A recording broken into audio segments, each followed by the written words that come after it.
Boa noite, meus amigos.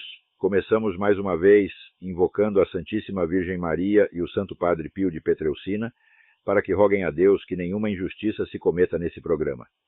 Este é mais um episódio do AI Outspeak, onde damos vida por meio de inteligência artificial a textos antigos de Olavo de Carvalho. Hoje apresento o artigo Escola de Costureiras, publicado no Diário do Comércio em 10 de junho de 2013, de Glenn Greenwald, o repórter do jornal inglês Guardian, que descobriu o grampo geral e endêmico instalado pela administração Obama nos USA, e no qual ninguém queria acreditar até uns dias atrás, disse que o atual governo deu uma interpretação deformada e monstruosa ao Patriot Act, criando uma gigantesca máquina de espionagem ilegal para eliminar a privacidade e o anonimato não apenas na América, como no resto do mundo. Espionar não é tudo. Intimidar e manipular é o mais importante.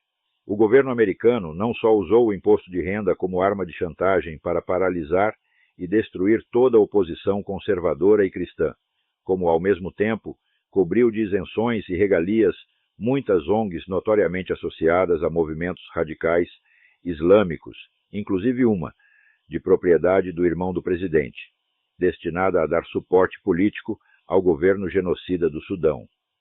Para completar, o governo Obama mudou os regulamentos militares para ameaçar de corte marcial qualquer soldado que falasse em público da sua fé cristã, ao mesmo tempo que convocava um religioso muçulmano para discursar no enterro de soldados mortos pelo terrorismo islâmico, os quais o distinto teve, na oração fúnebre, a gentileza de rotular como infiéis a Alá.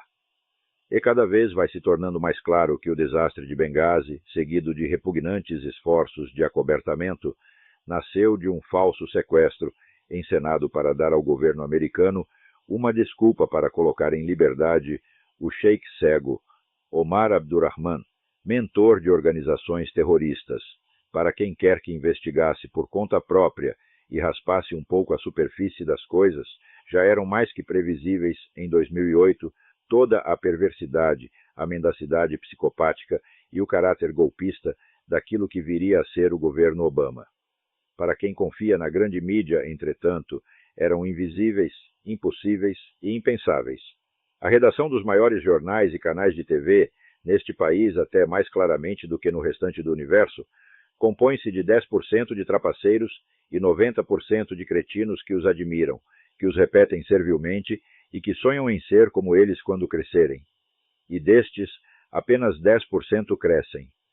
Sobem aos postos de chefia e ganham espaço personalizado quando transpõem com sucesso o rito de passagem que os habilita a fazer por malícia o que antes faziam por idiotice e espírito de imitação.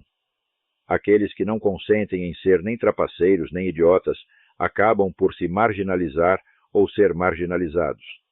O leitor quer ter a gentileza de me apontar, entre os luminares da Folha de São Paulo, do Estadão e do Globo, umzinho só, que lhe advertisse em tempo que Obama era um totalitário quatro cruzes, devoto do comunismo e dos radicais islâmicos, disposto a fazer da América um Estado policial, e não para perseguir os terroristas, mas sim aqueles que os combatem? Não, é claro. De fato, todos eles anunciaram uma era de lindezas incomparáveis, o fim da Idade das Trevas, a apoteose da liberdade e do progresso. E agora, como não podem mais negar aquilo que o planeta inteiro já ficou sabendo sem a ajuda deles, não lhes resta senão apelar, com a maior cara de pau, à desculpa de que tudo o que o Obama faz é culpa de George W. Bush. Não dá vontade de bater nesses desgraçados e pensa que algum deles sente um pingo de vergonha? Que nada. São todos discípulos do Zé Dirceu, pegos com a mão na cumbuca, trocam de nariz e seguem em frente, impávidos colossos, arrotando sapiência. Não vou citar nomes, porque eles brilham todo dia nas telas e nas páginas, padecendo de um excesso de visibilidade.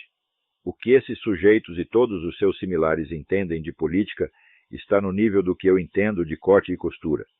Quando criança, eu ouvia de longe minhas tias conversando a respeito numa linguagem esotérica em que abundavam termos como retrós, cianinha, ponto cruz, pense, viés, o diabo. Conheço as palavras todas, mas até hoje não faço a menor ideia de quais objetos lhes correspondem no mundo real, se é que aquelas coisas existiam mesmo, e as velhinhas não estavam apenas se divertindo às minhas custas. Se, baseado nos conhecimentos assim adquiridos, eu abrisse uma escola de costureiras, estaria me igualando em competência e idoneidade àqueles que recebem altos salários para manter o público leitor e telespectador na mais completa ignorância do que se passa no mundo.